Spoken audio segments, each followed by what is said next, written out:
Welcome to Women's Brew, where women talk about beer. In today's episode, we're exploring what actually is a Froz. A Froz-ah? We're working it out. I'm Joanne, and this is Tori. Hello. And we're two beer-loving women on a mission to get more people drinking and talking about great beer. Come join us.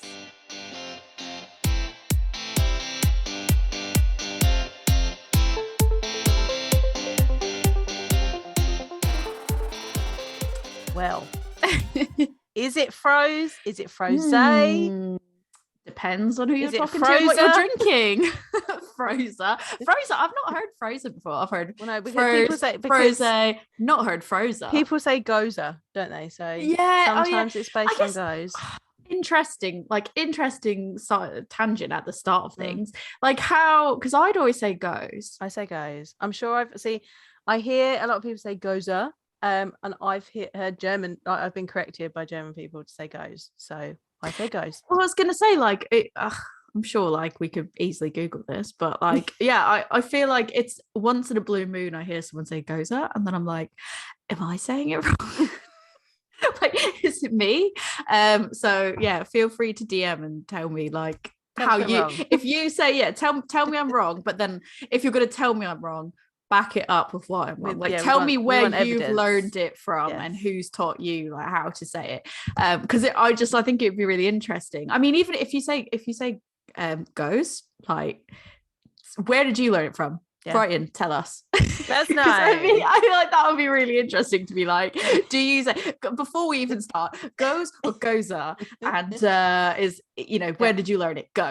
Like that's what we're doing here. That's a Women's Brew, Facebook, Instagram, and Twitter, and a Women's Brew podcast at gmail.com. That is indeed. Or you could just DM me on my personal one, I do, or whichever, it doesn't matter. But yeah, no, it's interesting. The whole like Froz-ah, whatever you're gonna say. It all depends on who you're talking to, which is interesting. I think it's gonna be interesting to see. We've got this split into like two distinct sections, and it will make sense as we go through it. But the first one that we're going to start with is, and this one I know is pronounced Froz. It's Merakai's Every Day is Mango-nificent. And it is the newest one from them. Just bought mine, not too long ago, picked it up. I don't want to date this, but I'm dating it. You're going to date it anyway. I'm going to date it. Picked it up at Arundel, and very kindly, I bought it. I did it as a pickup, and she very kindly we did an air quotes click and collect. Emma clicked and collected it. Thank you, Emma, and brought it to me at Arundel. Yes. So yeah, I do also still have, to be fair. So this is the third one. Yes. In the series that they did, and I call it a series, but it's just because one after another, isn't it? I don't know if there's like a planned set amount or if they're just going to keep doing them for it. I'm happy if they do. Yeah. Because I've had them before and they're really good, but these are the ones that I still have left over. The first one was We Like You Very Much, and that one was amazing, like so absolutely good. Amazing. So which then had me buy the Right Before Your Berry Eyes. Now you sent me the Right Before Your Berry Eyes. Yes, I also had it as well. I had bought it as well and had it, and this was the one we were originally going to do. I bought that one for you to make your hot sauce with. When you use your hot sauce kit. I have had one already, so I can save that one for hot sauce, so that's good. Because I knew that the hopped sauce that was a collaboration with Merakai was one of your faves. It absolutely is. So if you're watching the video, I've got it on there, but it's the hopped sauce, the very best of friends, and it is I've got so many bottles of it because I just don't want to run out of it. So many now. I keep I've bought them, I've inherited them. It's great. Sammy gave me one, and I was like, oh my god, it's my favorite. Absolutely love it. Shout out to unpaid for plug for Sammy at Hop Sauce, because literally we were positioned next to them at Arundel, and I was just like, basically he's got a built-in hype man, because if he just looks over and he's like, how good is my hot sauce, I'll be like, so good. But that is literally my favorite one. So I thought it'd be good for you to make your own with the for your berry eyes. You see, that's why I have the kit behind me back there. I haven't been brave enough to start it because I think because I've had Sammy's and it's so good, I'm like intimidated because I'm like, what if it's just really hit bad? Sammy up for tips? You know he'll give you some. I'll be like, Sammy, help me. Help me. But yeah, I'll save that one. Anyway. I'm excited to try this one though, because I'm gutted though, because this is like, I only bought one can of this. Yeah. And I kind of wish I bought another one. That may have been a mistake on our part. Have with the We Like You Berry Much. And the Right For You Berry Eyes, because I'll put some in hot sauce and I'll save some. So maybe I need to like buy another can or something, because excited. But let's crack in.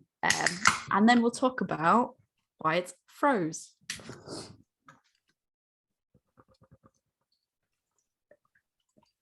Oh, look at that. She's thick. Ooh, Reese's. If we're already at this level, I mean, where are we going to go to? Right, this looks like straight up. Oh, I've got the wrong glass. AF juice. Thick AF juice. Oh, it smells amazing. Do you know what it smells like? It smells like peaches and nectarines to me. It smells like melted Solero. Okay, yeah. To be fair, I've not really properly had an actual Solero. No, I know what it is. I actually know what that is, so it's not a blank face on me this time. Yeah. It just smells. It smells like Solero, and it's got vanilla in it as well, hasn't it? It smells like all the best stuff. Yeah, it's got vanilla. So Solero has got vanilla ice cream in it as well. So it just smells like Solero. So I was gonna say, like, it's like I get like the peaches, the mango, like all that. What I hadn't necessarily picked up was a passion fruit until I read passion fruit, and then I'm like, yeah, that's in there. Oh my goodness! I haven't sipped it yet. Oh, get in there because it's ridiculous. Oh my god! It makes me want a happy dance. I really like it. Oh, so good. Yeah, this is good. Love it. Highly recommend. So I mean, I've loved, like I said, I've loved all the other Frozes that they've done, so it's good. So the reason why at the beginning we were saying, like, is it a Froz? Is it a Froze? Like, what's the deal with those Frozes? So I know that this one actually is Froz. So I've had the conversation with Emma about it, and because I just asked her a few questions. I let her know we were going to record this episode when I was ordering, and I've just said, what actually, like, where I was under the impression it was all Froz-ah, sort of explained that. And I said, like, where did you actually first see it, etc. And she basically said that it's literally just a fruited ghost. Like, one day Ollie just said, I want to make a fruited ghost. And then they just started using the word froze to shorten it. So literally that is the inspiration, that this one, like, this is where the quote unquote inspiration is it's effectively a fruited ghost. For this one, it is a Froz. So she also said, like, Ollie puts Himalayan salt in it, and then they kettle sour. So I thought, well, I'm enjoying sipping on it. Could you explain, sort of, some people might see kettle sour, or there might be beers they're having that are sours that are kettle sour that they don't know are kettle sour because it's not on there. We were having a conversation about this before we started recording. I don't know. So I think there, because you were saying you felt that kettle souring was maybe a US thing, and I thought it was more prevalent because I would actually see it on stuff. I don't think I think people just don't put it on there over here, because so basically kettle souring is a faster way of souring beer, because your more traditional sour beers will take longer because they're being soured by bacteria or wild yeasts, and that takes a long time. They might be in barrels, so I'm really sorry. Can I just say, I have to interject here, because as I'm sipping this more, right? She's interrupting the lesson. So I know, but this is really important. As I'm sipping this more, right? So this is the third beer in the Froz series. I'm reading the back. Packed full of mango, passion fruit, raspberry, coconut, marshmallow, and vanilla. Your first sips, it's like very heavily like mango, passion fruit, that realm of things. And then sort of towards the back end of the sip, you start to get, I don't necessarily get the coconut as much, but the raspberry comes in, and it's just, I just needed to interject and be like, oh my God, there's raspberry. Like, I'm 100% getting the raspberry in there. And the vanilla, it's like the raspberry, vanilla, and marshmallow. But it's like raspberry, and it just changes, very quickly changes how that fruit lands. Sorry, carry on back to the kettle souring. I needed to interject. Like I couldn't sit on that because I was like, ah, so rude. Anyway, your more traditional sour, I believe I was saying, is soured with bacteria or with wild yeasts, and that takes a much longer time and can take, months, maybe years to get the flavors that brewers want. It might be in barrels, so it'll be taking time, and then things are blended together to get the final result. With a kettle sour, basically the beer is soured in the brew kettle. So bacteria can be added to the mash runoff after sparging. So if you have not heard me talk about how beer is made before, here's a quick rundown. Grains are steeped in hot water for usually an hour, can change. That water is then extracted from the what is called the mash there. Water is taken out. That is now called wort. That's boiled. Hops and other ingredients are added to it. It's then cooled down to the correct temperature for yeast to be put in it. The yeast creates carbon dioxide and alcohol. Ta-da! You've got beer. Potted. This is how we brew. So after the mash, where the grains are steeped in hot water, the water that's taken off of that is called wort. At that point, bacteria can be added into the brew kettle and it can be left to sour. Now, sometimes this takes 24 hours. It could be quicker. It could be longer, depending on what the brewer wants. But then the beer is boiled to pasteurize it, and it kills off the bacteria that was used to sour it, locks in the acidity, and means that you're not going to get any more levels of that changing. Generally, a beer that is kettle soured in this way will have a pH level of 3.4, whereas a normal beer will have a pH level of 4.5. Quite often, the bacteria that is used for that is lactobacillus, which gives you yogurty notes, that kind of tangy tartness to it. So that is what kettle souring is, if you didn't know. Yeah, I mean, I was going to say, like, the reason I said it felt more common in the US because I felt like there was a lot of beers that were like literally predominantly labeled across it as like, this is a kettle sour. Yeah. I mean, like, even looking at this, I know that they kettle soured it because Emma told me, but it's not like it's listed here, at least not in big enough writing, maybe in one of the tiny print, but it doesn't say like that's how they've done it. And maybe a lot of people over here don't necessarily care per se. Well, I think there was a point where this was a very popular and maybe new technique that was being used, and then I think people were like, oh yeah, this is a kettle sour. But I think now it's just like there are so many sours on the market that you don't necessarily need to know how it was soured, you just know that it is sour. So I suppose, like, because this is quite interesting because it's got like marshmallow in it. Like your more traditional sour, air quotes, beer probably wouldn't necessarily. I mean, brewers like to experiment, so you've got lots of different things going on.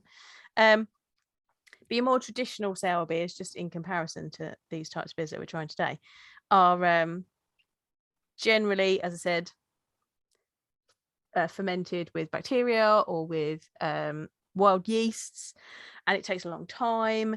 It can take months, years in barrels. Sometimes they are done in stainless steel. It depends on the different types, but there are more bacteria that are used. So like, as well as lactobacillus, pediococcus might be used, acetobacter might be used, and they do different things, but they'll still eat the sugars like yeast will, but they just take a lot longer to do it. And then they, like in normal beers, they're considered like a bad thing because they're spoiling the beer, but in a sour beer you can get really interesting results, and then you get the fun job of like blending them all together to get the interesting flavors that you want. That's fun. That's out of the scope of today. Yeah, I mean, you say it's out marshmallow of fruit beers. That's what I was going to say. You say it's out of the scope of today, but when you're talking about the blending aspect of it and getting the flavors right, like I don't think everything. Like, I don't think you could just put anything into like a sour beer with it, because I feel like how it would turn out probably wouldn't taste different. Would it always taste amazing? Well, no, I mean, that's the thing with blending. It's very unpredictable, and that is why sour beers, like traditional sour beers, are blended, because you get different barrels, and then this one's 1 year old, this is 2, this is 3. You blend them together. Sometimes it works and sometimes it doesn't, and sometimes you need a bit more of 3 year. Sometimes you need a bit more, 1 year. And that's a real art form, getting the right flavors that you want. Well, Beer Co do it really well. PS. Oh yeah, they really do. To be fair, I feel like using marshmallow is an art form in Oh itself, yeah, that's though, as like well. completely I feel like side story. Adding marshmallows to beer, that's an interesting one as well. I feel like that in itself, like, yeah, I know that's tangent off traditional, but I mean that is literally an art form, because if you don't use it the right way, you put too much of it, it just can ruin it. You don't put enough of it, then you might as well not put it in at all. Do you remember when we talked to Damien and I asked him about it, and he was just like, it all just gets stuck in the bottom? Yeah, I mean, I personally wouldn't want the job of like cleaning that up afterwards. But it can produce some it really can, like, especially when you can taste it the right, like in the right level. Yeah, it is amazing. But it is that thing of like with anything, if you don't take vanilla, if you don't balance that out, you don't do the right amount of that, you don't, you put too much of it, it's too much. And if you don't put enough cinnamon, you don't put enough of it, you might as well not bother. I mean, that's your personal opinion on that, by the way. I don't know. Some people don't like as much cinnamon in their beers as you do. True. However, if you speak, like when we spoke to S43, when it came to, I mean, we spoke to numerous people about cinnamon in beers, the consensus is you almost don't know you've put too much in until it's too late, because it's like subtle, holy shit, too much cinnamon for most people, not for me. But that's usually when I'm like, no, this is peak, this is great, like keep it at this level.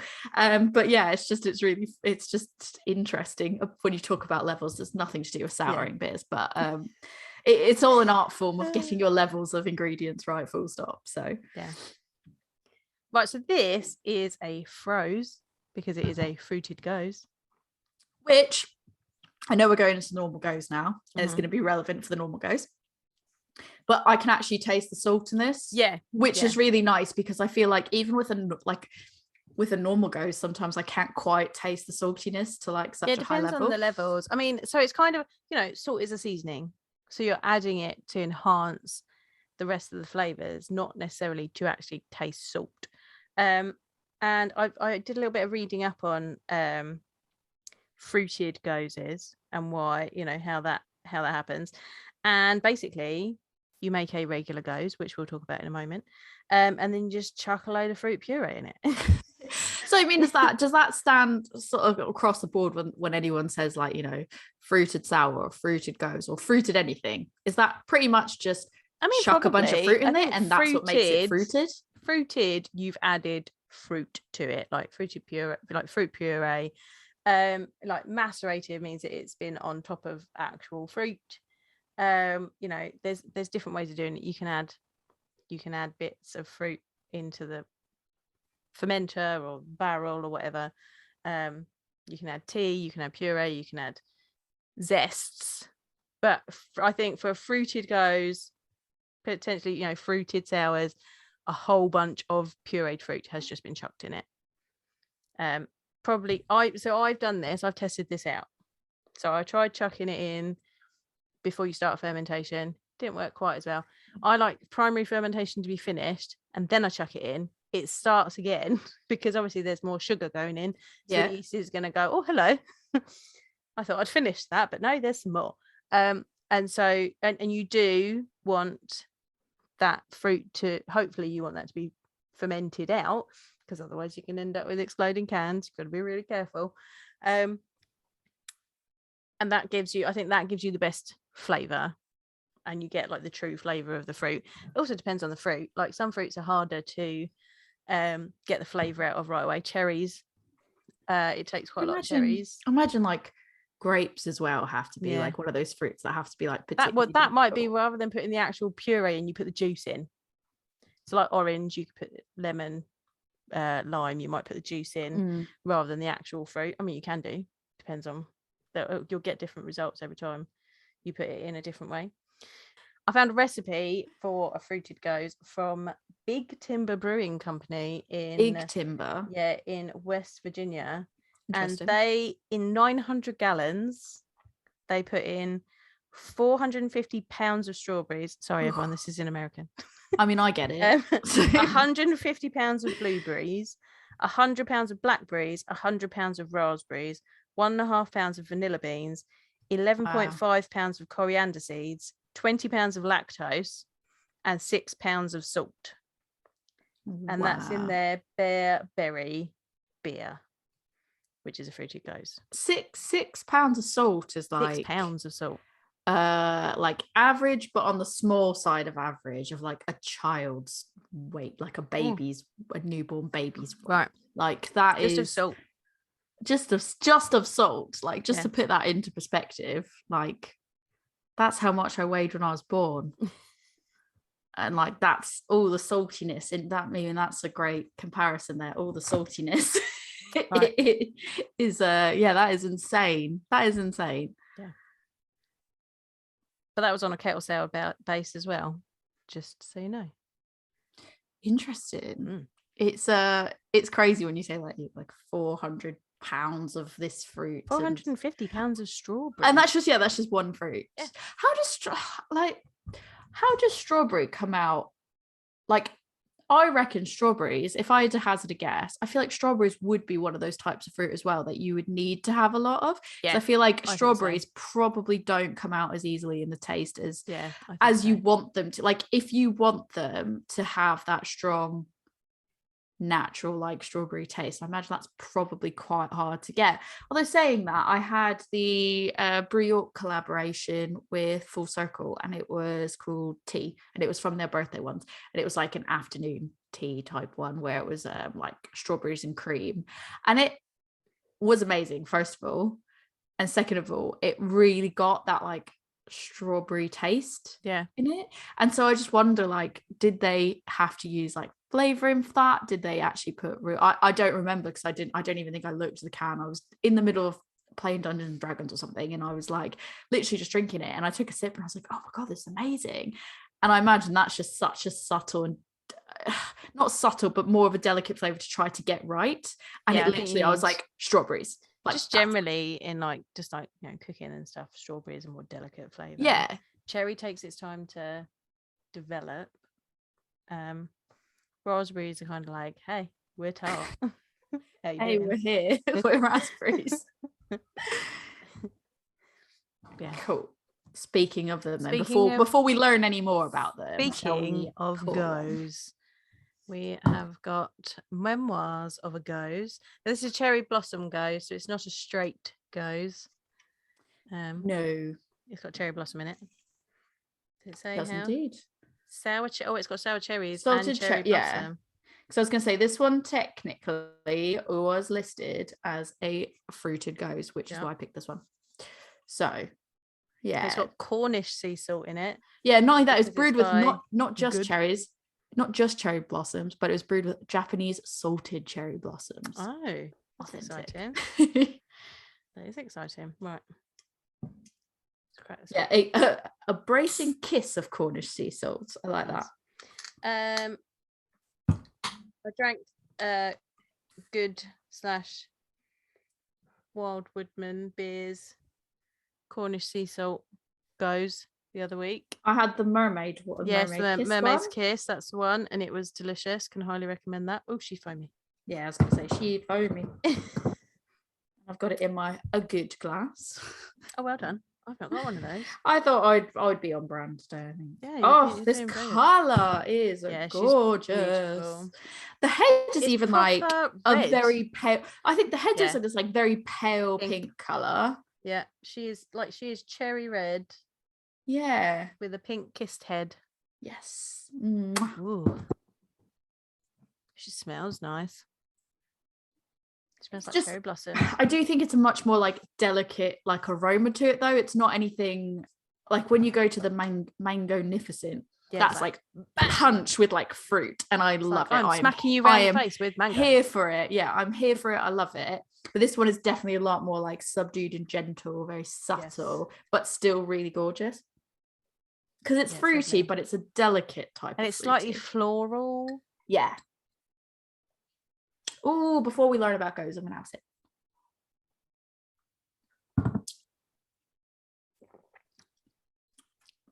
That's really nice as well.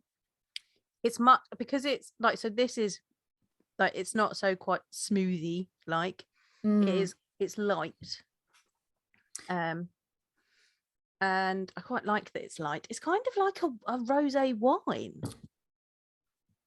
I could see that, except I don't know. I think it's almost. I think like with rosé wine, you tend to get like more booziness to it, and this doesn't have that like alcohol. Yeah, no, it's very light. To it. It's only 4.8%. Yeah, 4.8%. Obviously, I really like the artwork. I think that goes without saying. I think the whole vibe of it goes without saying. That is very much me. You've only just joined us. Tori likes Japanese things. I do. I've got cherry blossoms on my arm, so I love it. Yeah, a beautiful and balanced sour to celebrate the arrival of spring, which love it. The acidity and the tartness are all there for me as well, which I like. I think you can get a bit of saltiness in it, but it's not as pronounced as in the Merakai. But I do think like in the Merakai, because there's so many bold fruit flavors and it's so thick in comparison, that salt is really key in helping with that balance of everything. Whereas there's less going on with this. Yeah, you need a stronger hand on that one because there's so many things going on, and the sweetness from the marshmallow and the raspberries and the vanilla and all of that. You needed a bit more salt just to kind of rein all of that in and balance it out. Whereas this is really delicate, so you just want this, just a kiss, as it says, a kiss of salt in there, a kiss of sea salt to go with those sour cherries. Yeah, it just lifts it, and that's kind of the point of a fruited Gose, is that the salt just kind of lifts the fruitiness of it and makes it really lovely. It's a lot thinner, which obviously you can expect, but I think that's interesting because the next two that we do, it will be interesting to see. I've saved some of the Merakai because it'll be interesting to see sort of like how that stacks up, because I knew that this was going to be thick based on the last ones that we've had, but it's interesting that it's not a smoothie sour. Like that is they've described it as just like a fruited Gose, which technically this is as well. So it's just interesting to see that comparison. But I wouldn't call this thin. I just think it's no. Like it's lighter. Lighter. It's lighter, more crisp as well. I think there's more carbonation in that. Yeah. So the description of a regular Gose is a highly carbonated, tart and fruity wheat ale. So it's generally made with a lot of wheat, with a restrained coriander and salt character and low bitterness. So traditionally, it's a beer that is brewed with added coriander and sea salt, or salt of whatever kind the brewer would like to use. It's very refreshing with bright flavors and high attenuation, so it should be quite dry. Whereas I think this one has got quite a bit of sweetness in it. I don't mind it. I like it. To be fair, I am getting quite a bit of dryness, but I find that the dryness for me comes through quite hand in hand with like the carbonation, like the crispness to it. Yeah, like to me it goes hand in hand. So for me, it's fairly dry towards the back end, really. Yeah. Do you want to hear a bit of history of Gose? Yes, I'll pour myself some more. Hit me with it. So in the Twitter work, because we're going to look at this from a BJCP standpoint here, the beer judge certification program guidelines were updated in December 2021, and Gose is now is fully in the list as a sour style. Previously, it was in the historical styles. It got relegated down there. It has been bumped up because so many brewers are now creating the style. That's weird. I wouldn't have thought that it would. I would have thought that would have been like one of like the. Well, bearing in mind that the last time they had an update on it was 2015. Fair. I don't think there was as many. The style was not being made as in such a prevalent way as it is now. Yeah, so it was in the historical styles. It is, it's been picked up by craft brewers and they have run with it and created all of these fruited Gose beers. So it's been pushed back up into the style guidelines because it is now a style that is being drunk again. It almost died out. So historically, people recognize it as being from Leipzig. But it actually originated in the Middle Ages in the town of Goslar near the Gose River. Now, the Gose River is salty. So the beer style is known to be from Leipzig, and it is said that there were 80 Gose houses in 1900. So that's like, places that sold Gose. Production declined after World War II and it almost ceased. Oh no, and it did cease entirely in 1966. Oh, that's weird. Yeah, but it was revived again in the 1980s by craft homebrewers that wanted to try out all these historical styles. Back in 2015, when these guidelines that I'm looking at here were written, it said that the beer is not widely available. Now we know, 7 years later, that there are brewers making it all the time, and they're making Froz, and they're making Froz-ah. So we have revived this delightful beer style. Well done, craft beer. Well done, because I love those. You can pat yourself on the shoulder. Yeah. I do as well. So it's just it's very really much interesting. It's interesting that it stopped, like full on stopped. Well, quite a few different beer styles kind of died out around that time. Wit beer kind of died out in the 1950s. That's sad. And then was revived in the 60s. Do you think we're going to get to a point where it's like double IPAs like died out, and then like, I don't know, 20 years later, someone's like, what is this? I've seen ancient memes about the mythical double IPA. Ancient memes 20 years later. Yeah, but by the time we get to that many years down the line, we're like, they stop making dippers because they're like, we've just too much. There's too many dippers. Too many. We gotta stop it. It's too much. It's too high ABVs. We've got to can that. It's everywhere. Too many hazy boys. And then someone's like 20 years later, after there's like a ban on it, like after they go like full no more. And so I was like, oh, I read these ancient memes about the mythical dippers, like I must try to homebrew one myself. Like, I mean, do you think we'll ever get to that? That's kind of what happened with wit beer though, because one guy, that they credit the revival of wit beer with one guy, Pierre Kellis, and he loved the beer style, and he was just like, well, it's gone, I'm gonna brew it again. And so he started brewing it again because he loved it, and people really enjoyed it before it stopped. Yeah, he had it. Yeah, and then it stopped, and then he was like, I really miss those bangers. Yeah, I'm gonna make it again. And so he started making it, and then because it was popular, brewers were like, well, I mean, we've got a recipe for that. We've got a recipe for that up in like the attic. I'm gonna go find it. And so they found their old recipes and started brewing them again. Then he sold out to Big Beer. Spoiler alert. Yeah, spoiler alert, because he started Hoegaarden. And Hoegaarden, it got bought out. He sold part of it because he was struggling a little bit to maybe InBev, I think, Interbrew, somebody like that. But they didn't want to produce it the way he wanted, so he got the ump and left. Oh, then, no! And he was like, Can you imagine? They wouldn't surprise. Big Beer didn't want to brew it the right way, right? So he was like, well, I'm going. He then moved to America, started brewing it in America, sold the brewery again to Big Beer. And again, so he didn't learn the first time. No, he didn't learn the first time. The first time he was like, maybe that was a mistake. Yeah. Then he sold out again to Big Beer, and again they didn't want to do it the way. So he was like, oh, I'm not doing this anymore, and stopped. And then the beer didn't do so well because they wouldn't brew it the way again. Didn't do as well because they wouldn't brew it the way he wanted. Do you ever think that he just stopped and was like, I could just brew beer and then not sell it to anybody? Right. Like, I could just do it, but then just do it, like, and the end recipe, there. If I get this right, no, you know, because I'm saying this off the top of my head. I didn't think about this before we started talking about it. Then the family that I think whoever owned the brewery that it sold, they closed the brewery, but the rights were still held by the family for that recipe.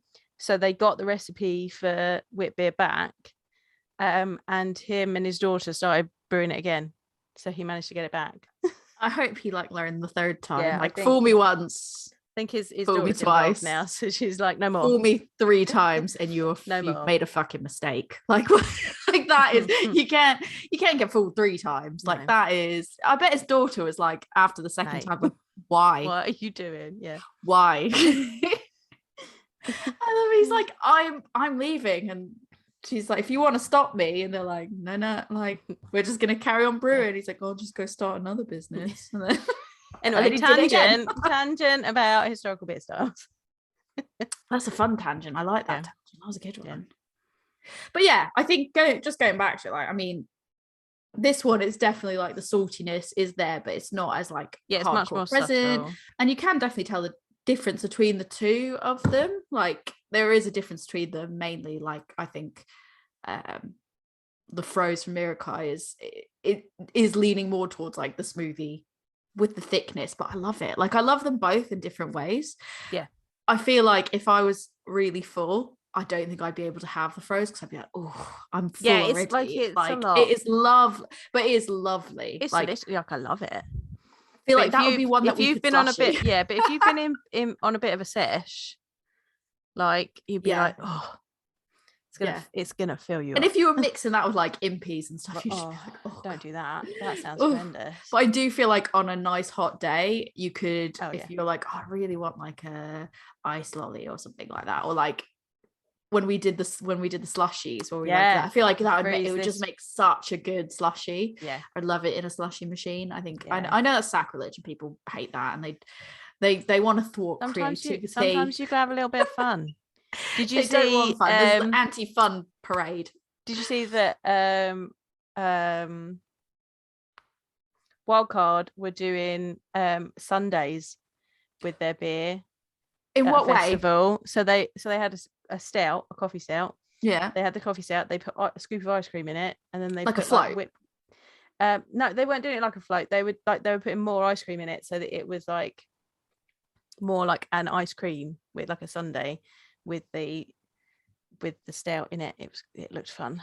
Ooh, see, I love a good like when we did those floats that time. Yeah, it was less of a float because I think there's more ice cream in it. I feel like when we did the float, that was like surprise. I was expecting to go into that and being like, ugh, no, like it didn't work. And actually, the ones that I picked together, my ice cream and my beer, I don't even remember what was off the top of my head now, but I remember it was like a lot of Madagascar vanilla. Yeah. It ends up being really good. It's just like actually, and every now and then I do think about like I love ice cream, I love beer. Sometimes I want ice cream, but I'm like, my calories are going to the beer tonight, not the ice cream. And then I kind of think like, but what if I just combine them, and then it's kind of like one like synergy, one lot of calories, and then I was like, I could do that actually. I never do it in the end. I never do it in the end because I always feel like, then I've got like, it's a mission, I've got to pick out the right stuff together. But it has crossed my mind like numerous times to do that. That was a super fun episode. If you have not listened to our beer slushies episode, I'll link it in the show notes. Go and check it out because it was fun. It was fun. It was like discover all the ways that we can create cold around. Drinks. You know what? I like getting creative with it because like at the end of the day, I know people do get up and up because they don't like to see it messed around about in that way, and they don't enjoy that. But I think it is fun because it's like my thought process, like, what's the worst that happens? It doesn't work and I don't like it, and then I go, the ones that we beer slushied, it was ones that I could get again. It was like, you know, the wild weather damn dead whichever ones, and I was like, I can get more of those. Like I don't know, at least all the time. I don't think I'd slushy a mild, but maybe a maple mild. I might. A maple mild with like pecan ice cream in it. But that's what I'm saying, is like you wouldn't slushy that, but you could if it was the right flavor. If it was like fallen acorns, like you could do that maybe with a cheeky scoop of ice cream in it. We're not saying everything has to be slushy, but I feel like you can do like creative things, like make a beer float with it, or make a slushy, or do something like that. And sometimes it's really good. And if it's not good, like, what's the worst that happens? You just go, it didn't work. I mean, I'm not saying like dig into your comments. Here's the nicest stout I have. Like don't do it with a beer. Don't do it with a beer that you want to sit and properly try and appreciate. Do it with something you got a couple of. Unless you've got a sharing bottle and it's like a really big bottle, and you're like, let's do a bit of it. Like, no harm done there. Well, you know, some brewer gives you a litre bottle of their stout, and you got some extra. Naming no names, Merakai. If you're me, you literally drink it all. So it's fine. I drank it all. Mine, it's fun. I drank it all to myself. So no regrets. No regrets. I liked it. No judgment.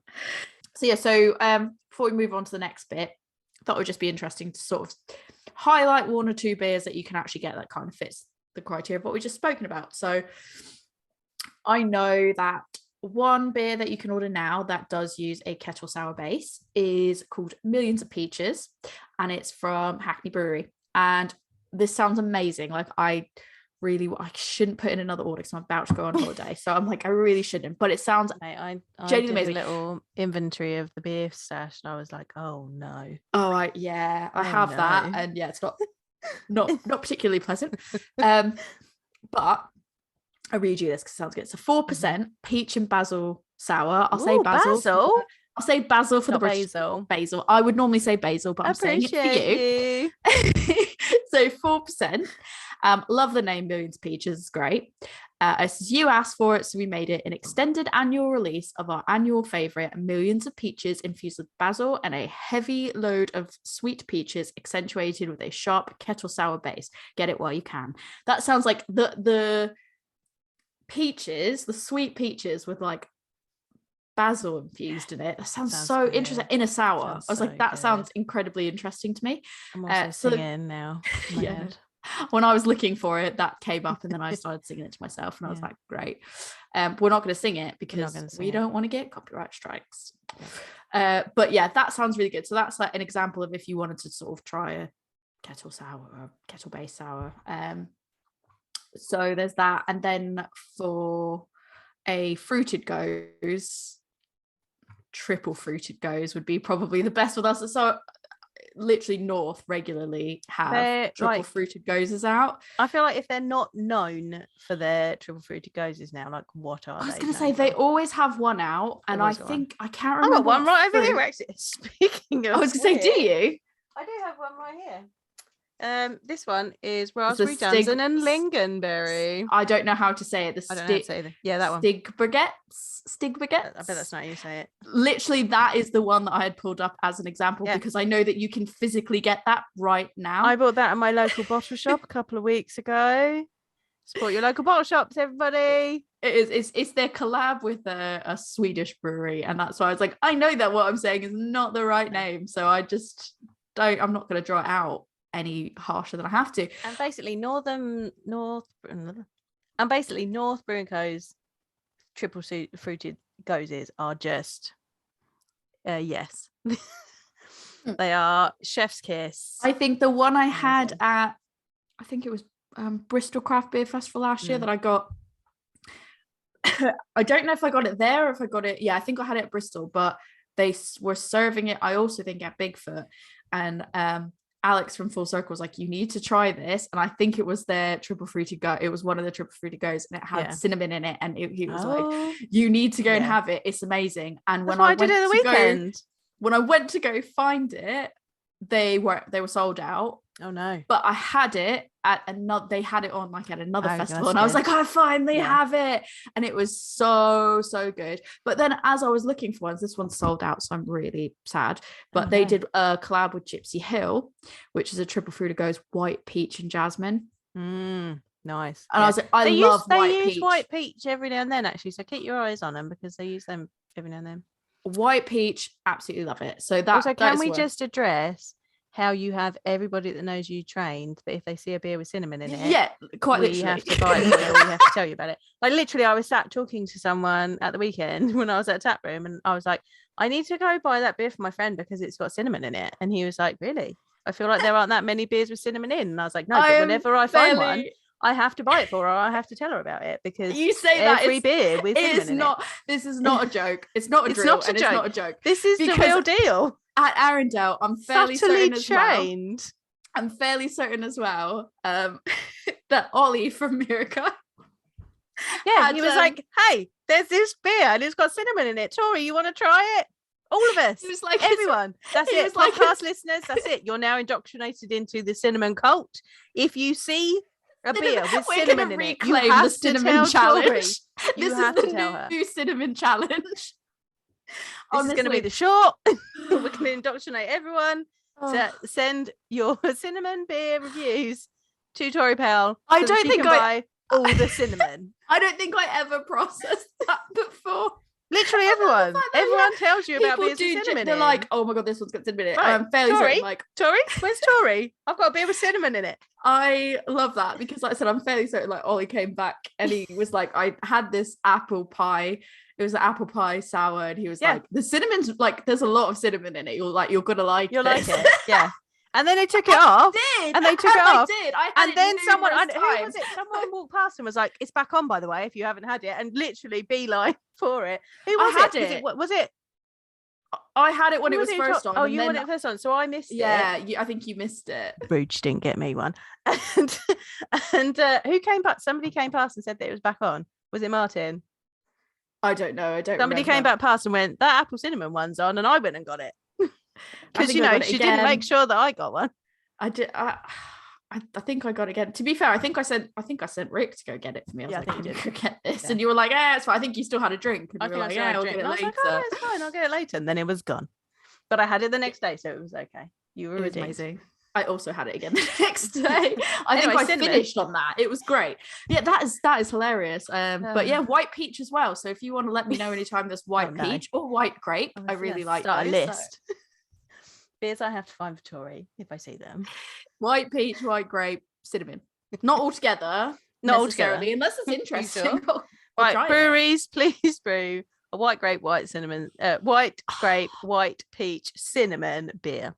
You know, that's our next collab. Who wants to make that with us? I actually feel like white peach and cinnamon could work. Like a peach, like a pear, like a pear, a white peach, and a cinnamon could be quite good. Do you want to brew that with us? Email us at womensbrewpodcast@gmail.com. There's such a niche audience. They're like, yes, you can brew it if you buy all of it, because who's going to buy that except you? I mean, all the people that bought the apple cinnamon one at Arundel, that's who. Yeah, just white peach and cinnamon, definitely the same. I'm into it. I'm for it. I'll double down. Right, anyway, should we go on to this next one? I didn't have the first one of these. We are now on to our Fallen Acorn Froz-ah. So it's we'll pay you an exposure, 7% Froz-ah, and this one is pronounced, for all I can tell, Froz-ah. And we did speak to Tim from Fallen Acorn when the first one was coming out, and I'm fairly certain he also Froz-ah, which is because I think for a while I was calling the Merakai one Froz-ah. I was as well because of that conversation. Yeah, we'll link it in there. Yeah, we'll link it. You can listen to that one too, because we did talk about it. Plugging our own things. You can just binge our content on this one, so you can listen to this one, and then you can listen to the slushy episode, and then you can listen to our interview with Tim from Fallen Acorn. To be fair, you might want to start with that one, because that will give you a better idea of what this episode's all about, because this is actually where the origin of all of this came from. Was I just thought it'd be like the more I'll pour mine as well, the more we kind of started to see ones that we thought were called Froz-ah coming out, the more we were like, yes, we need to get on board with that. So the first one, this one looks a lot thinner. The first one was quite thick, so I wonder if this one does still have the accent over it, to where I'd call it Froz-ah, but it doesn't look as thick as the first one. So the first one, for anyone that's not had it, is confused what I'm talking about. The first one was called Have You Got Any Samples? And it was a blackberry, raspberry, passion fruit, and vegan marshmallow Froz-ah. That's what we talked about in the episode, the previous episode. I love the names of them because they're named after the type of stuff that Instagrammers were like send. I am not one of those people, like literally mortified about that. But I think the names are so clever. It was the Have You Got Any Samples for people asking, like, have you got any samples? Right. And then samples. And then we'll pay you an exposure is usually the response to people of like, oh yes, we'll hire you, we'll pay you an exposure versus money. So really love the clever names on that. But have you had a sip of it? Mate. It smells so like interesting actually. Mate, so I'm gonna definitely pineapple and peach there. Yeah. Passion fruit. It says cinnamon in it. There's cinnamon in it. There's Barty rum soaked raisins. Ooh. Cinnamon and vanilla. Mate, it tastes like a cocktail. Ooh, it smells like a cocktail. It doesn't smell like a beer, quote unquote. No. Oh, it's thicker than it looks. Not as thick as the it's not as thick as the Merakai. Froz. Oh, it's quite boozy as well. Yes, but like it's I was looking at the can. It's only 7%. Only. But it tastes like a cocktail. Like it does. I want a little umbrella in it. I need some sunglasses and some sand, please. This one, would it slushy? Yes, it would. Yes, it would. I feel like that is a proper slushy one as well. And the first one was too. So how do I know that it's called a Froz-ah? So when you actually look, there's a blog post that we can link to. So like pulling the information out of the blog post from when the first one was released. It was they basically described it as loosely based on a blended fruit frozen rosé cocktail. And then it says, in beer terms, it's just the name for a big-bodied, fruity smoothie style sour, which is sort of what got us onto the conversation about what is a smoothie sour and smoothie sours in general, full stop. And then they reference styles like the US ones like the Vale, Mortalis, Kings, 450 North. I think 450 North is probably one of the more iconic they've done ones. the proper, the Vale, like, yes, slushy sours. I Wiley think Roots the Vale as well. and 450 North tend to be the ones that are like the ones that are imported like specifically for their smoothiness. Yes, they're thick with 7 C's, but also fair dues. Obviously, they call out Stagger and the Goodh doing the same thing and not letting Stagger and the Goodh have all the fun. I mean, that's effectively their Drekker series, isn't it? Yep. I had one of those the other day. It was really, really good.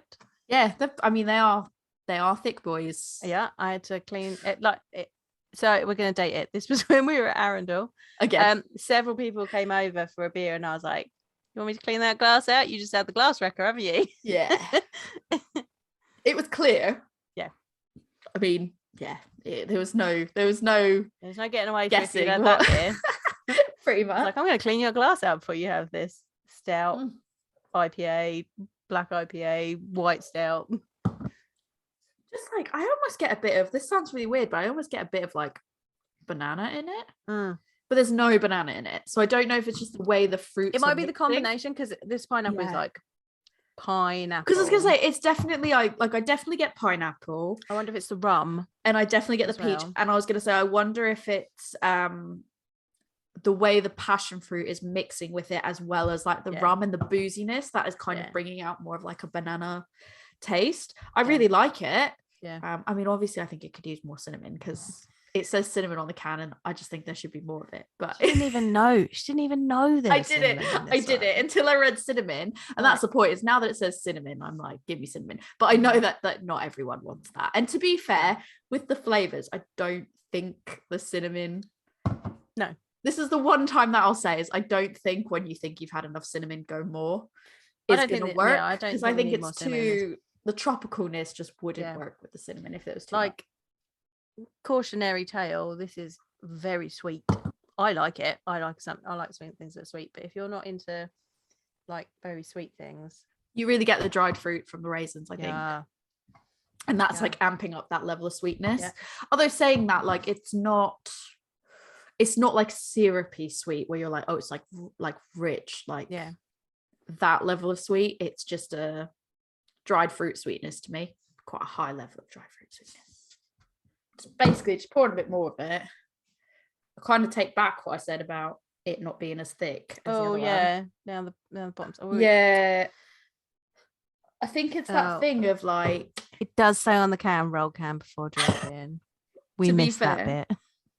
To be fair though, I think I just had it like it didn't, when I was pouring it, when I made the comment about it doesn't look that thick and I was pouring it, it hadn't all actually sat in there. And then I sort of was like, yeah, okay, maybe it's not. And then when I just kind of went, hang on, let me just check for reference. Yeah, it is properly the same. If you're watching the video, you can see it is the same. I take it back. Everything else though, I stick by everything else I've said, to be fair. So I think like comparatively, like if we're talking about sort of everything we've had before, I would say it's sweet, but I would kind of say it's more dried fruit sweet and boozy. Like there's a lot more booziness to this. I think the rum like this, like it tastes like a Mai Tai, and I should be like sat on a beach somewhere. It does feel more like proper cocktail, which is like not a bad thing at all. No. But I think like the Merakai one, for example, like they're both like bold fruit flavors.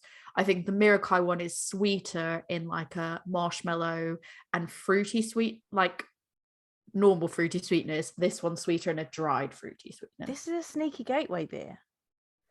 Like, this is one of those ones that you're like, oh, hello, friend. You like a Mai Tai, you like a fruity cocktail. Why don't you try this? Oh, you like that? Haha, that's a beer. I've got you now. You like craft beer. Let's go. I like that. I like your approach. I'm like, let me just make you a cocktail. That's it. We're beer friends now. I've made a cocktail for you. And then you could be like, you know, I feel like I wish I had more dramatic lighting. And I'd be like, dun, dun, dun. And then it's like, try this. I've made you a cocktail with my own hands. And then they're like, this is really nice. And you're like, it's a beer in your face. It's a beer. You're my beer friend now. You're my beer friend now, and you have to come with me to all the breweries. Even the ones that don't make stuff like this. You're coming. You'll like it. I'll find you things that you like. Don't you worry. No, this is definitely one for our list of like, if you have friends that like, I mean, obviously we've done other series which may or may not be out at this point, who knows, to date it, I don't care. This is definitely one for like a list of, if you have a friend that likes fruity cocktails but like really boozy ones, like ones where they don't actually skimp on the alcohol, like the ones they make, this would be they make when you're like out in foreign countries. Yeah, or like but if you go measuring, they're just tipping that stuff upside down like into your glass. When you go to Chinese restaurants in the US and they're just like, yep, cool, there you go, here's a zombie, and you're like, oh, okay, and they don't use like actual measures. I mean, they do, but you know what I mean, they're just like, boom, alcohol, and you're like, okay. One cup that's like this massive thing with like a fruity umbrella in it and a fun straw, and you're like, this is all for me, okay. That's what this tastes like, and that would be what the appeal is, I think, for people that like that. They definitely like this, even if they don't like beer. I think the Cherry Blossom Gose could be a bit of a gateway beer too. Like if you've got rosé fans, I reckon you could be like, this is, you know, has a similar sort of delicate profile to a rosé, give this a go. I think you could. I think it would just be a potentially harder sell. Oh yeah, than this one. Like I feel like this one. This is secret cocktail. Spot on cocktail, fun cocktail people that love pineapple juice and everything else. Like that is, and they love the booziness. Like that's for them. The good one. I shouldn't have said it like that. The good one. The cherry blossom one. That one, I mean, it was good as well, but it quite literally also good. The cherry blossom one, I feel like you might have some people, like it's not as on the nose as this one is, but this one would definitely be like, if someone's like, no, I'd like wine, but I don't have any wine, I don't have any rosé, try this. 50-50 at least that they would like it, I think, for sure. When it comes to who's making the smoothie sours in this country, Vault City do them quite a lot. They do the marshmallow smoothie sours. I think I've got some in my cupboard in the other room that I've got, and I keep Dream holding Cake on to. Series is a bit of all right. Yeah. It is for sure. It is. Did we have that on tap? I think we had that on tap like last year. We had one of the dream cakes. We had it. Yeah, we had it at the Christmas London market. Craft beer Christmas market. Yeah, it was good. It was lovely. I mean, and they're not all like, not everything they do is super thick. No. Not everything they do is smoothie. But when they do a smoothie, like 3 Cs. When they do a smoothie, it is good. Yeah. Really like. But then also going back to the whole Arundel Festival to date us again. The Unbarred and Arundel collab, that was a smoothie sour. So they did the What If I'm Not Like the Others, which was a triple berry fruited smoothie sour. I loved it. It was so good. I had it and I was just like, this is amazing. The fruits were so prevalent and it had like the best amount of thickness in the world. Like it wasn't so thick that you were like, I'm full, but it was thick enough that there was like full on like mouthfeel, just lovely body to it, but thin enough that I feel like you could have multiple glasses of it and not be like, oh, I'm super full. Yeah. Which is great for the sun, because if it's like sunny out and you want to be like that, and I feel like it would also make a really good slushy. Like, would it slushy? We need to do a test of like, will it slushy? And then that can be a test that we do with sours, like, will it slushy, yes or no? And I feel like that one would be a yes for sure. Yeah, I had a fruited sour from Flock the other week at their tap room. That was basically mango juice. However, it was 8%. It didn't taste like 8%. It did not taste. It was proper danger zone. If I wasn't the driver in that situation, I literally would have been able. I would have had a whole pint of that if I wasn't the driver. Unfortunately, it is currently only available in their tap room. They haven't canned any yet. I tried everything I could. I tried to be like, do you take growler fills? I mean, I wrote all about it. It is in a blog post, which you can get on my Instagram via a link. And I did write about the Flock tap room in particular. And it was great. And you should check that out. But not to shamelessly plug before the end of the episode. But literally that smoothie sour was not smoothie, the fruited sour. So good. Yeah. There's nothing else I could say. It was so easy drinking. Check out your favorite craft brewery, see if they're doing some exciting stuff, because quite a few breweries are. Right, so the final one that we're going to have, which is, I guess, if you want to call it our control, for lack of a better sort of way, this is an actual US smoothie sour. It's Dreamsicle Pop, which is the Fuck Cancer collaboration with the Brewing Project in the US. It's for a good cause. Yes, I've got my other three. You got your ones there. I've only got one of mine left after this one. It was a 4-pack. It was. And I've got this totally bitchin' Brewing Project glass that came with it as well. And yes, a charity bit, so I can't really complain. I'm a Burley Oak fangirl, so I just really liked the Brewing Project logo, and I've liked all the Brewing Project stuff I've had before, so I've not had them before. This is my first one. I leaned into it. And I think so. Dreamsicle, are we going off of like creamsicle? I'm gonna guess that's like an orange. Yes, flavored thing, isn't it? Well done. Do you guys get creamsicles over here? Because it is like, it's like orange, but there's also like cream, so it's like orange on the outside and more like vanilla cream in the middle. So like a Solero. Kind of, yeah, I guess. That's what a Solero is. So loaded with oranges, tangerines, marshmallows. Yeah. So I think that's it's not, I guess the middle is like a marshmallowy vanilla. Oh, is it? Yeah. Yeah. It's not, I mean, it's ice cream, but it's all ice cream. Yeah. Oh, it smells nice. Does it smell like a creamsicle? I would say it's not far off. Okay. From what I remember, I haven't had a creamsicle in however many years. Slightly concerned that it was going to taste like Halib orange vitamins, but it doesn't. It does have, I think it's the orange. I think it's because it's like orange and tangerine together, and I can smell the sweet marshmallow. I think it's that combination that gives it the creamsicle. I'm going in. Okay. That's nice. That's 6%. That's 6%. Yeah. To be fair, that does taste. Yeah. It tastes right. About right, I think, for 6%.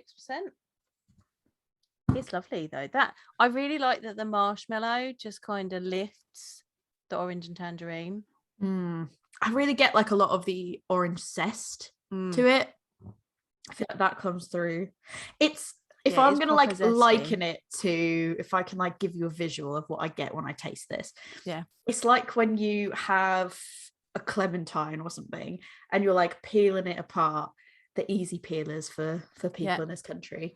And you peel it apart and it's like as you're breaking it in half, and then like you get like a bit of like the pop of like the juices kind of spraying out from that. Like that is what this taste makes me think of. Does that feel accurate to the taste? I would say so. Yeah.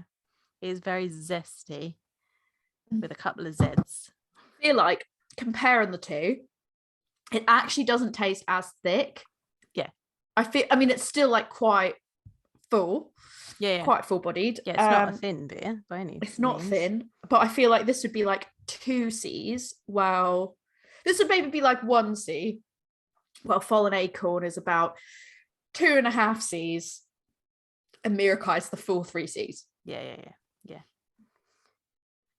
So I had to look up about smoothie style sours from America.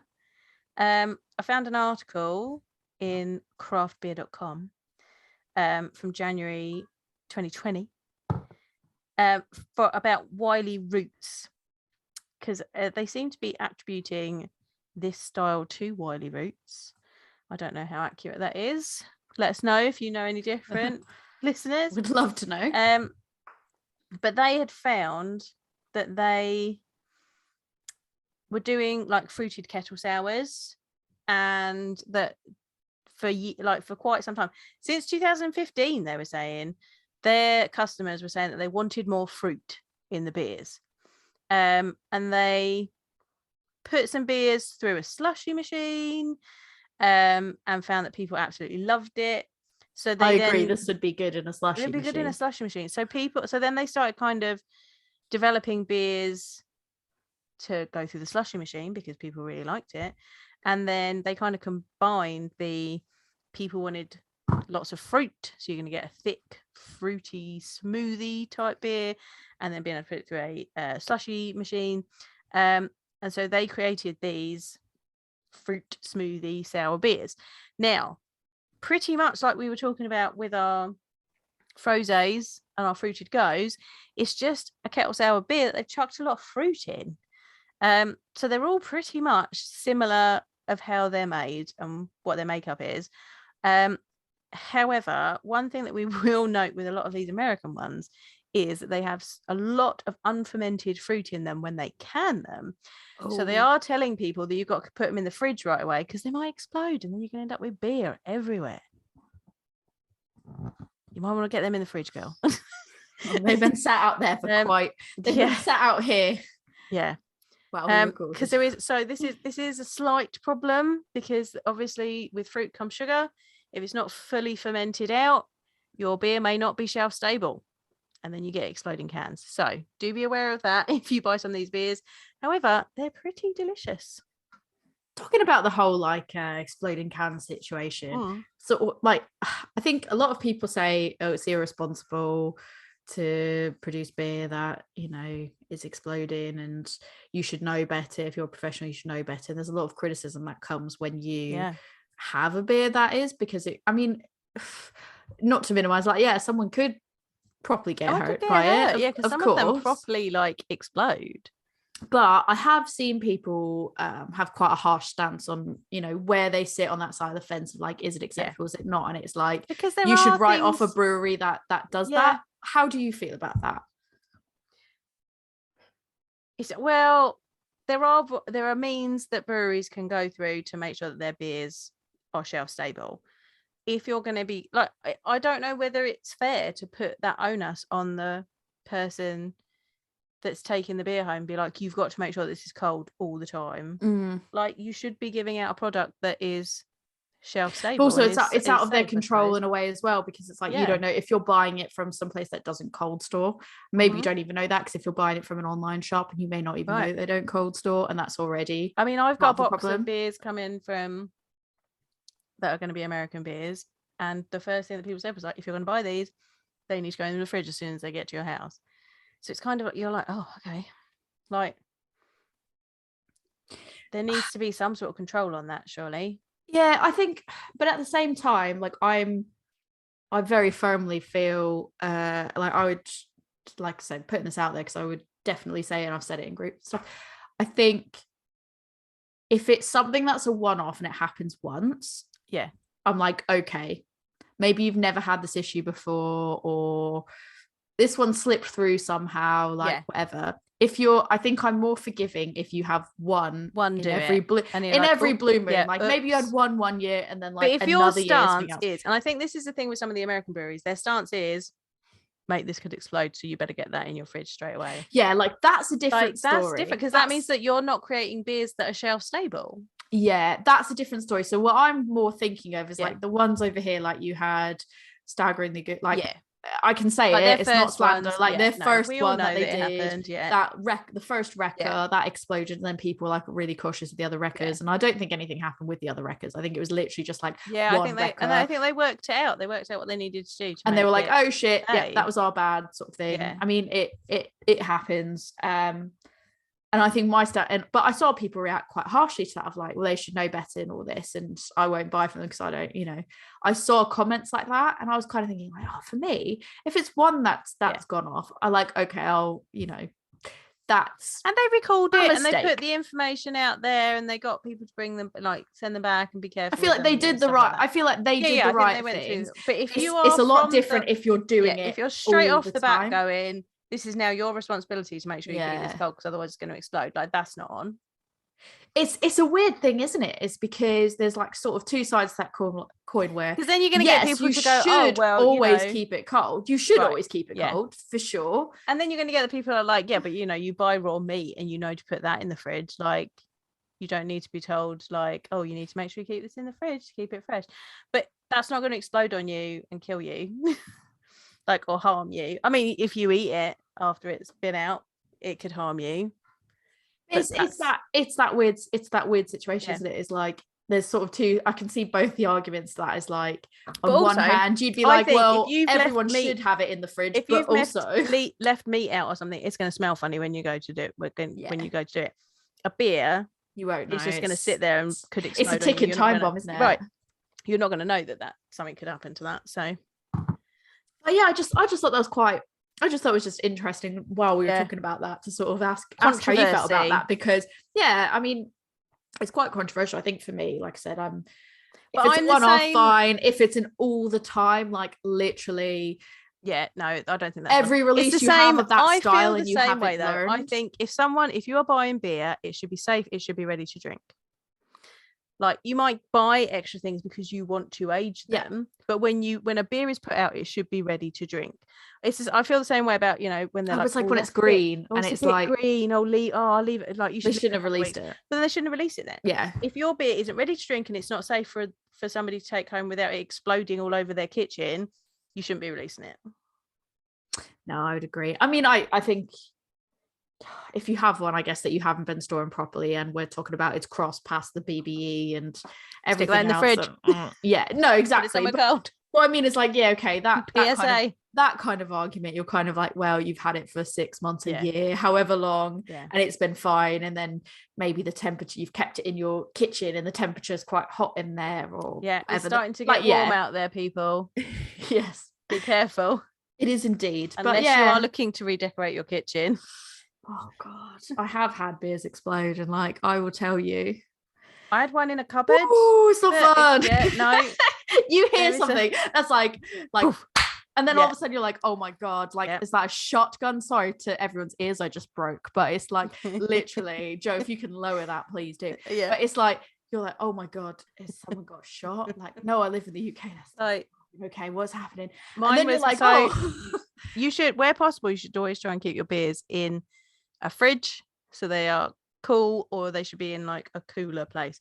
I happened to put one in a cupboard out of the way, more for me, and came in, walked into the living room, was like, why does this living room, why does it smell like stout? Oh, did you not even hear it? No, it happened while we were out, and I came home and I was like, why does it smell like stout in here? And then suddenly there's like a brown line at the bottom of the cupboard, and I was like, oh no, and opened it up, and it was on carpeted floor. Oh no, there's nothing worse than that, though. And then you go through to be like, where was that noise from? Like, did something fall over? I've had a second one. Then you just have to listen. The top tip is to just listen to the sound of it being like, and then you're like, oh, there's air coming out somewhere, mother of God. And then you're like, oh, there's liquid. So my top tip now, if you cannot fit them in the fridge and you've got beers on overflow, like maybe I have, I keep them in plastic boxes with clippy lids, because then it's contained in the plastic box and you can just rinse it out.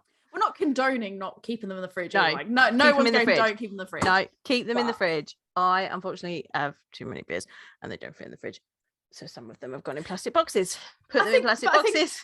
I think part of going back to that argument as well is like, I understand the logic of like, you 100% should keep things in the fridge. So if you're not keeping it in the fridge, I understand that there's the argument to be made of you've not kept it in the fridge, so on and so forth. I totally get that. But I think the reality is not everybody can afford as much fridge space. Yeah. I think I'm very lucky. Like, I moved into this house, and I moved into the house that the couple was moving into a fully furnished retirement home. So they left a whole fridge, but we like our fridge better. So I ended up inheriting sort of a full size fridge freezer, but I also had a wine chiller that I kept for drinks as well. So literally I went from having like one beer fridge to then I took a shelf over in my normal fridge, the whole outside fridge, and then another one. But I think not everyone has that luxury. Like, it is expensive. Yes, it's an expensive hobby, and by no means am I suggesting that it should be lowered so that it's fair for everyone and accessible to everybody. But the reality is, like, some people might not be able to just afford or have the space to just be like, let me get another fridge, and they want to enjoy things that are limited release. So whether or not we agree with it, we think it's the right approach. Yeah, the top people are going to buy it. The top tips are keep it in the fridge and drink it fresh. However, that's not always how it works out. So let's be real. That's what I'm saying. Like, the disclaimer is sometimes none of us are saying this is the sometimes you got to put them in a cupboard, and if you're going to do that, put them in a plastic box. Put it in a plastic box with the clicky lids, and then if it explodes, you're all right, because you just got to clean out the box and wipe down the other cans. Yeah, I mean, at the end of the day, like, if you're doing it at your own risk, like, you're doing it at your own risk. If you're willing to take that risk, like, explode, oh my god, I'm gonna get hold of these breweries. No, that's my downfall. Yeah, you were like, but I was like, I should have drank it. But it was fine. That is, I was gonna say that. Luckily, they were both doubles, so I didn't lose any as well. Or have you ever had that situation, it explodes, and it could be like middle of the day? Like, I've had it where it's like middle of the day, I'm like working, all of a sudden, like, bang bang bang, and you're like, what is happening? It's gone off. And then you're like, oh, I really wanted to drink this one. And then you're like, well, I guess I'm having I'm drinking it now. Like, I guess this is, and it's like, it's been like an impy, and I'm like, oh no, this is gonna make for an interesting afternoon. Like, because I'm not willing to let it go, so I guess I'm just gonna drink it. And then I'm like trying to like farm it off on Rick, where I'm like, you have somebody who's just like, it's one, like, no. And I was like, no, but so you got to tell him this. You can't lose it. This is what someone told me the other day. So, you know, no you see man that left behind. You see that sign that's always like, beer is made from hops. Hops are plants, therefore beer is salad. Seen that one? No, I thought you were going to say it's 5 o'clock somewhere. No. Right. So I've seen that a lot. So you've not. So there's a meme that's like, beer is made from hops. Hops are plants. Beer equals salad. Okay. Right. Someone said to me the other day, no, I don't like that one, because beer isn't made from hops, it's made with hops. Beer is made from malt, so beer is basically bread. Yeah. With hops in it, therefore it's a sandwich. And it's therefore beer is lunch. There you go. I like that. No, I tend to go with that one better. Is it a breakfast stout? Is there coffee in it? Is there maple in it? Then I guess it's breakfast. Yes, it's breakfast. Is it smoked? Now. It's basically bacon. Yeah. Like, let's have it. But yeah, I just thought, while we were talking about exploding, I thought that was an interesting tangent we could take there. We've been like super controversial. We have. We've gone all over the map today. You know what? I'm not afraid of the controversy. I'll lean into controversy. Interesting conversations. I'm promoting the awkward conversations. Yeah, we're having it. Yeah, we've done it. Right, so that's our 4 beers tonight. If we're gonna wrap it up, like, we're gonna put a nice like bow around it. I mean, I genuinely think that the Smoothie Sour, the Fallen Acorn Froz-ah, and the Merakai Fruity Gose are all in a similar vein. I think that's to do with like how thick they are and how like boldly fruity they are. But I think the difference they've got a ton of fruit in them. They got a ton but I think of the difference is like the Merakai stands apart from the others because it does have more of like the saltiness of that Gose element. Yeah, so that's my take on it. Yeah, so the Smoothie Sour that we have from the Brewing project, that's not a Gose, it's just a smoothie fruit sour. Yeah, so that hasn't got that saltiness, but I really like that saltiness because it just lifts the flavors. I think it is nice because it adds that extra dimension, and I think especially when you have a lot going on and you have sweetness and you have big like bold, like I said at the beginning, like when you have the bold flavors and you have the sweet and the fruity and all of that salt is like sweet and salty popcorn. I love sweet and salty popcorn because I love that sort of juxtaposition of like the sweet and the salty, and sometimes I throw chocolate in as well because I'm like, I need a bit of like I'll throw in some chocolate like M&Ms or something with it as well because I like to have that like that's very American. dimension. I feel like that's probably American coming out there. Yeah, probably. I regret nothing. So no. But yeah, but I think that's where that one kind of definitely stands more as it goes. But they're all really good. They're all in their own ways. We had tonight. There's a use case. There's a use case for all of them, and I love them all. So yeah. What was your favorite? If you had to pick like one favorite, because I don't know if I could pick one. If I could only have one, it'd be the Merakai. I think mine might be that as well. Yeah. And like I want to make that clear. That's not just because we're totally biased. We love them. But I was going to say like that. It's just a really good beer. I'm making it clear that it's a very tough decision. Yeah, they're all real close. They're all really good, and it's all for different reasons.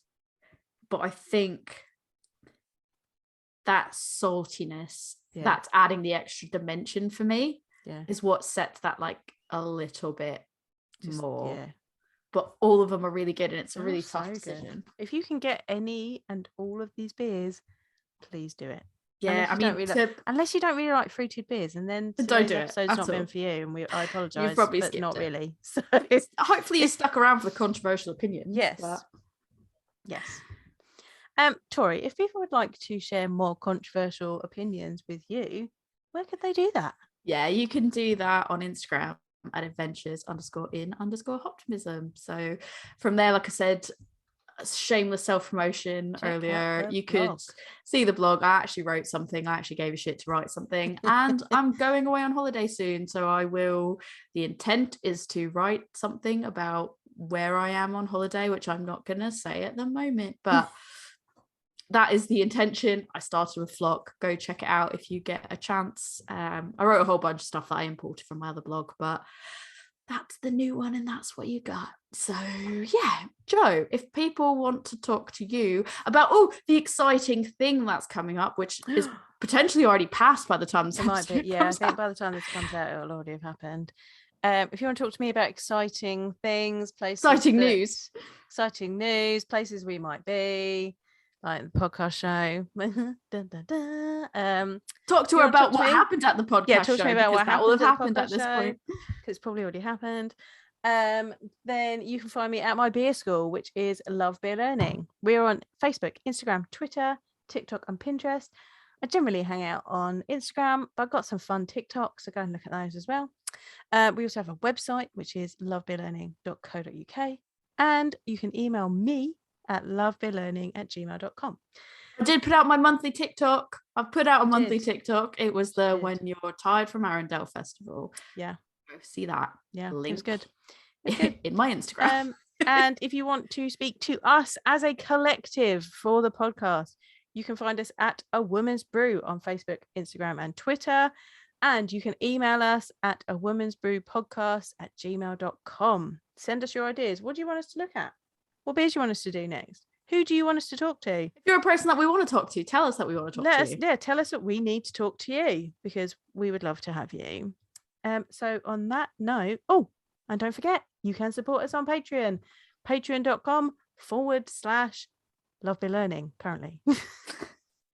We might change that. Let us know if you want us to change that. That's the thing is, if there's enough of an actual uptake on that, and you actually want us, the thing is, we've toyed around. If you're listening this far, this is it. You're going to hear this now. Yeah. We would start a Patreon specifically for us. We don't think that anybody fucking wants that.